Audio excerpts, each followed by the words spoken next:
Morning, chaps.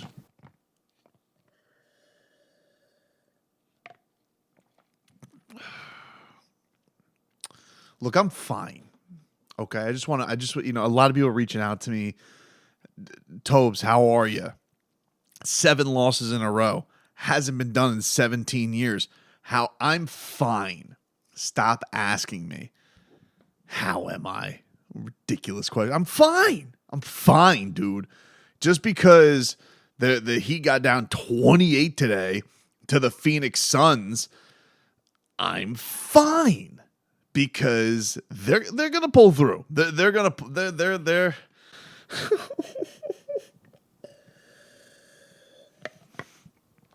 Oh my god. Just every game there's a quarter where the other team seems to put up 40 and the Heat can't pee a drop of offense, and I just want to know why. Why have we reached this point of critical mass where it's just like the gap is so vast? And I don't know what the hell was going on with Vegas. To be fair, like, guys, I am not angry and I'm not really sad. And maybe that's because, I have a long drive back from the arena and I have a lot of time to dwell on what has gone on. I listen to my sad country music. After a little bit of Kane Brown whiskey sour or some jelly rolls, somebody say, maybe I'm just in a spot where I got all the bad emotions out of the way. But, I am, I'm feeling for these guys because I do not see a locker room and I do not see a roster that I feel like has packed it in mentally, but I don't think they really know how to get out of this. I mean, Erik Spoelstra had the quote today, and he had some doozies after his game where he's just like, he was talking about going to his, and he's just like, I'm searching. We were down to, I'm searching, and I'll do whatever we want to do to go out there, and whatever defense that you guys will just play hard the entire time with, I will go with that. And so the coaches are, and the coach, I think is a little bit disappointed because he had said a couple of days back, he's like, breakthrough's coming. And I think the unfortunate reality has been that the Miami Heat have taken on 3 very good teams and I think fancy themselves a good team.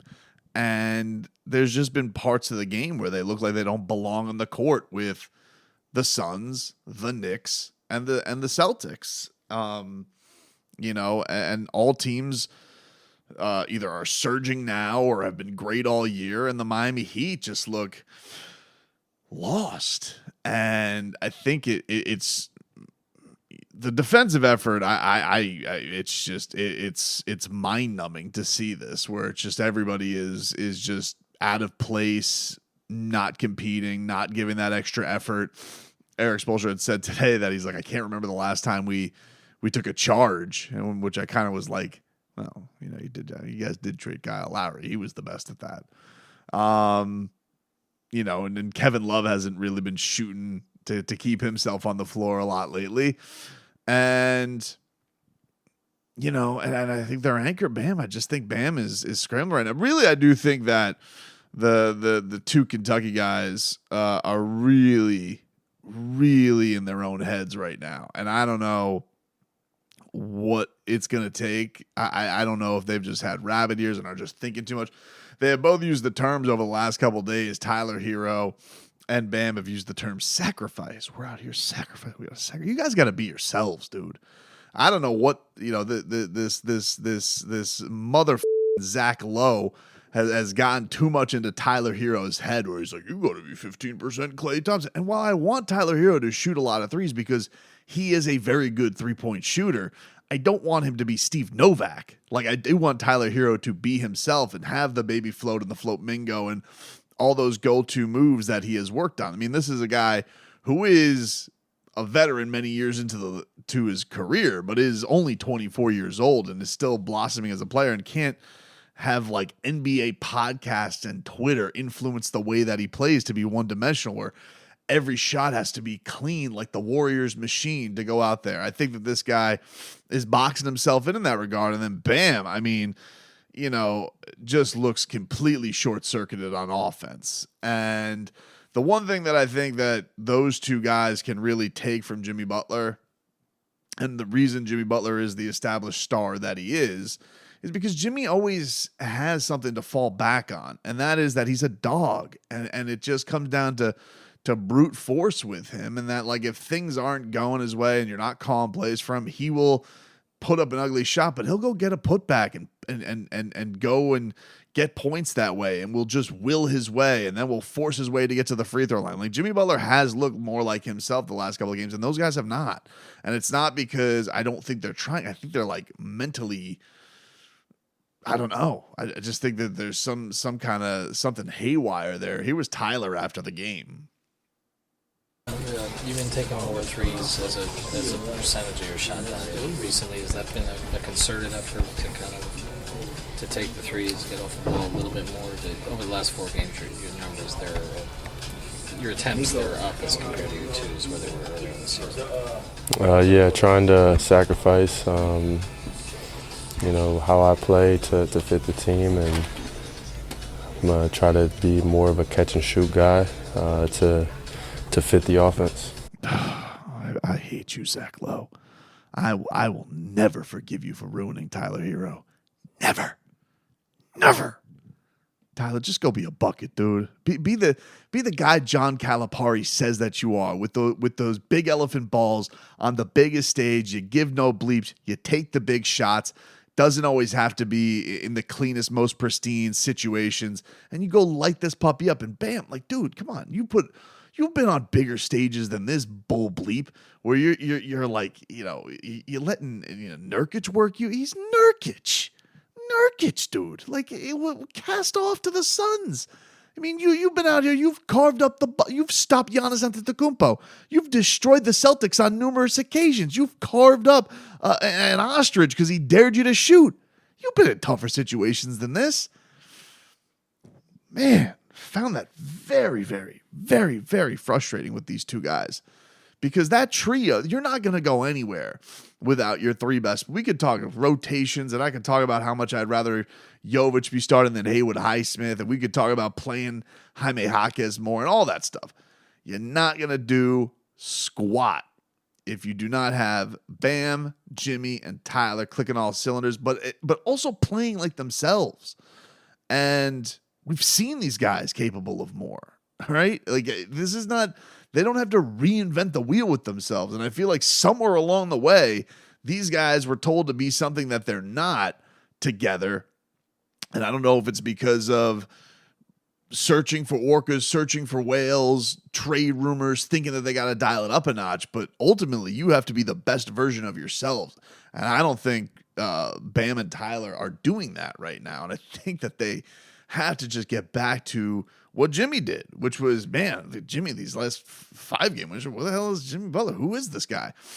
And he's like, you know what? He knows how to flip back and get into who he is at certain points. But, yeah, the defense is a problem. I mean, like, look, man, that I was talking to somebody with the Heat today after the game briefly, and it was just like, so you're fine? I'm like, I'm fine. All the Heat, I'm fine. But it was just such a point. He goes, Kevin Durant's good. I'm like, he is good. And my God, did Kevin Durant just like, oh, poor Jaime Jaquez today.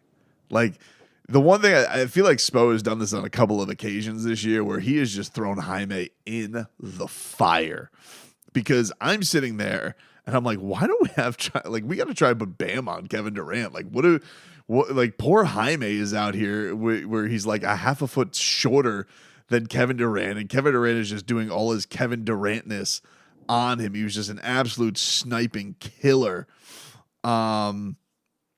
It was impressive to see. And it's like, that team has just had so much firepower going tonight. Like, but the thing is, like, that was disappointing about it, because it was such a piss poor effort after what was a nice start. to the game. And when I start, I mean like literally like, probably from the time where it was like, I don't know, 15, 16. I think the Heat had like, they lost the lead at like, it was like 26-22. That was like over there. By the way, I will say with Jaime Jaquez, got a really nice pop for the first time he played at home in a couple of weeks.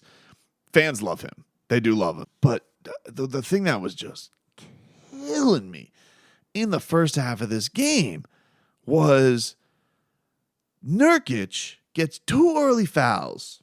They bring in this Drew Eubanks. And I'm like, exactly.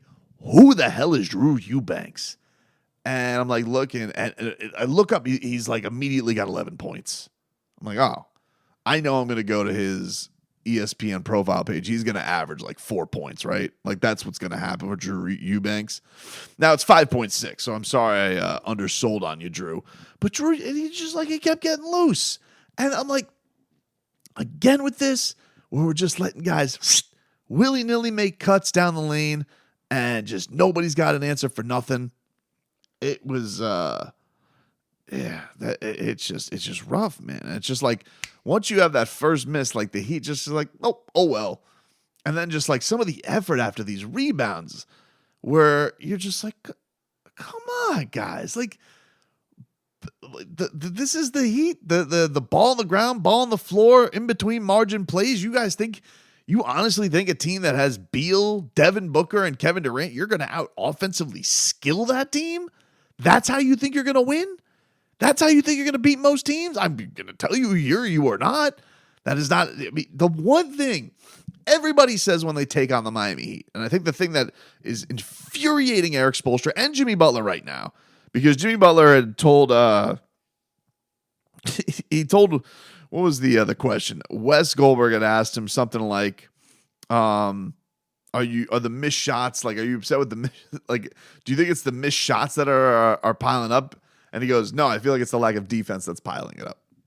Does it feel like just the missed shots are piling up and kind of leading you guys to maybe not play? No, I feel like the lack of defense is piling up. The missed shots, those are going to fall. But even if we start to make shots and we're not guarding anybody, then it's just a scoring game. And even though we do have guys that can score at an extremely high level, everybody in this league does.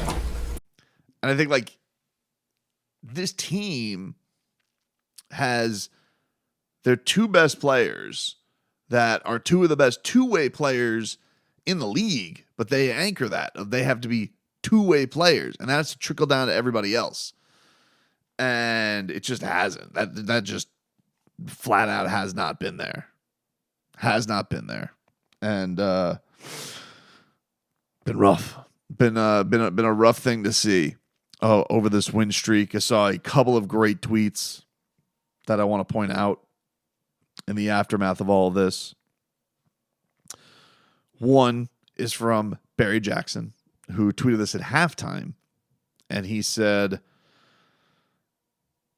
Heat down 13. If they lose tonight, would be the 7th straight loss for the first time since 2008.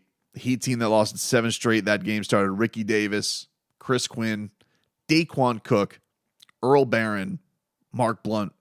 Joel Anthony was on that team with Blake Ahern. Blake Ahern, dude. Now, for all of you who think that Mario Chalmers was the OG6, first of all, shame on you. You should know Eddie Jones. Second of all, go check out and Google yourself a little Blake Ahern Miami Heat. And you kids have fun with that. Or you can just go to my Twitter account. You can see a face of Coach Blake Ahern. Apparently he's on the Grizzlies staff now. I learned that today. I had no idea. Then there was another tweet from Tim Reynolds. Whew. Tim Reynolds, who says, throw out 2007, 2008. Tanking is bad. Which he's right. That was a tanking team. Excluding that season, the last 7-game losing streak for the Miami Heat was 2003, 2004, the first 7 games of the career of Dwayne Wade and Udonis Haslem, which, yes, got off to an awful, awful start.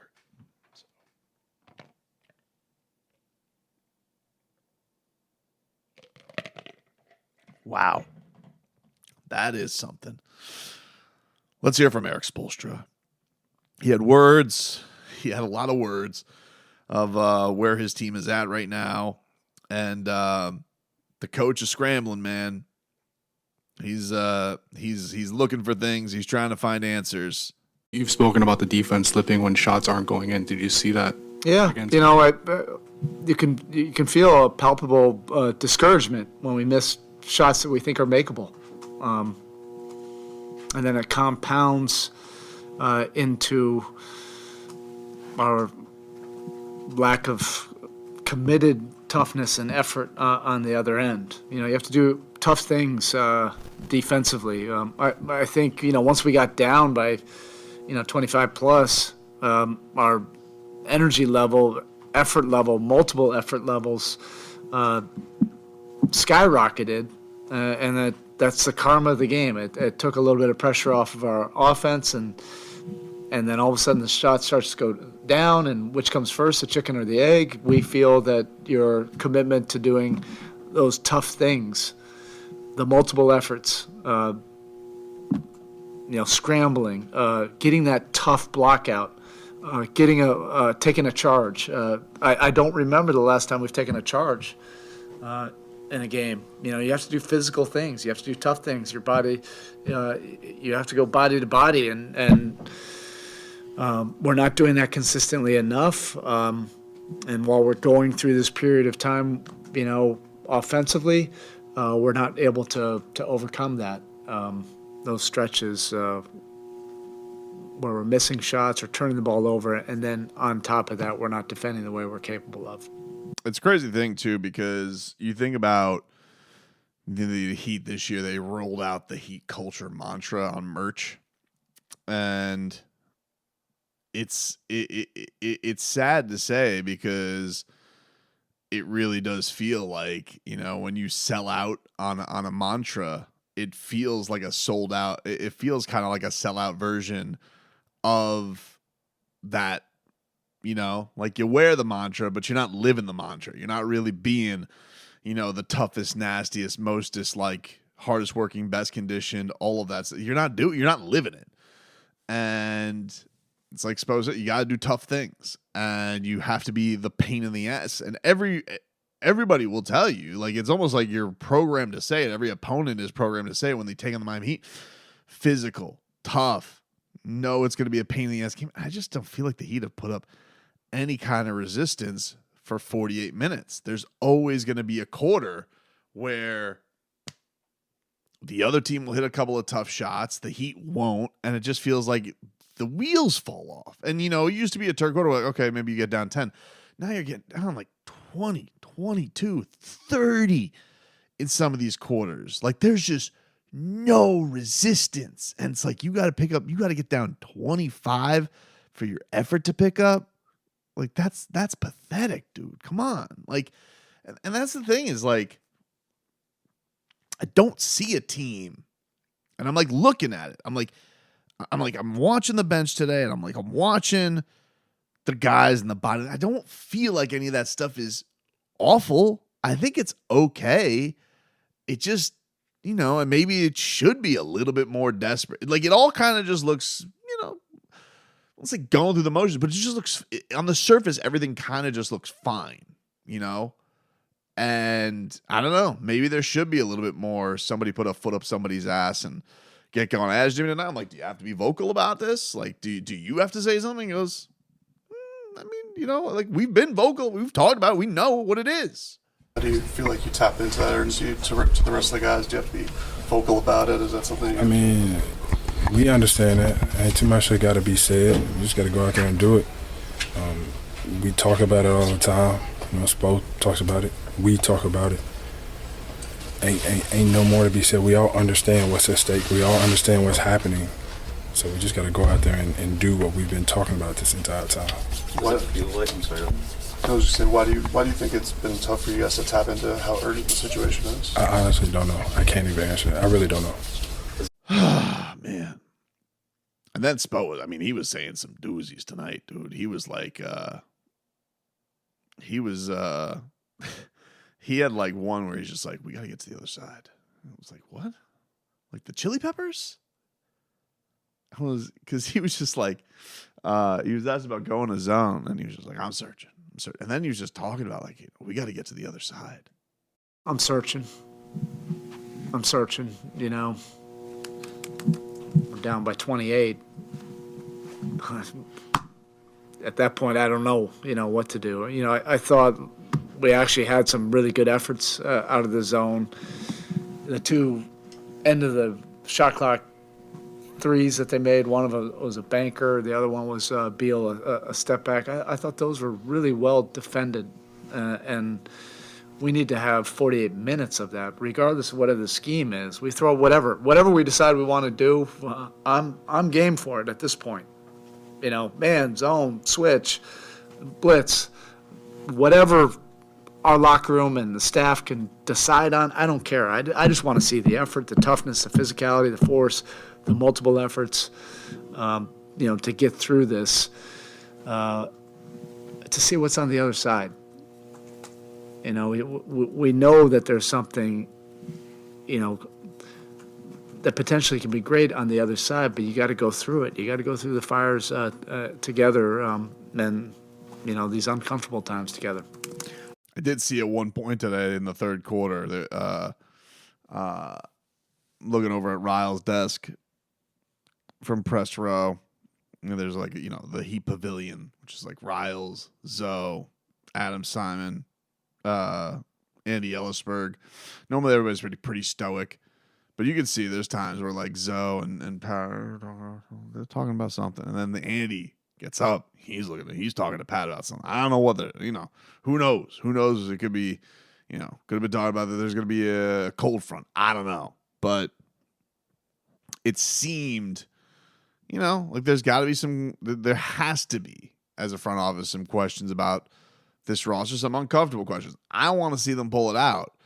But, you know, Pat's the one who said, like, these things are, you know, they usually go in 5-year runs. Is he looking at this with, what are we, little over a week away from the trade deadline? Is he going to look at this and is he going to detonate it? Is he going to try and make one more home run cut to make it all right? What does that mean? I don't know. I know that they got practice in about 12 hours from the time I'm recording this. Will Spo go Hunger Games on their ass and just say, hey, we gotta practice even harder because this is about as healthy as they've been? I mean, you've lost 7 straight for the first time in nearly 2 decades. So, I mean, I think everything's on the table for them right now. But it was tough watch today at the Heat's house.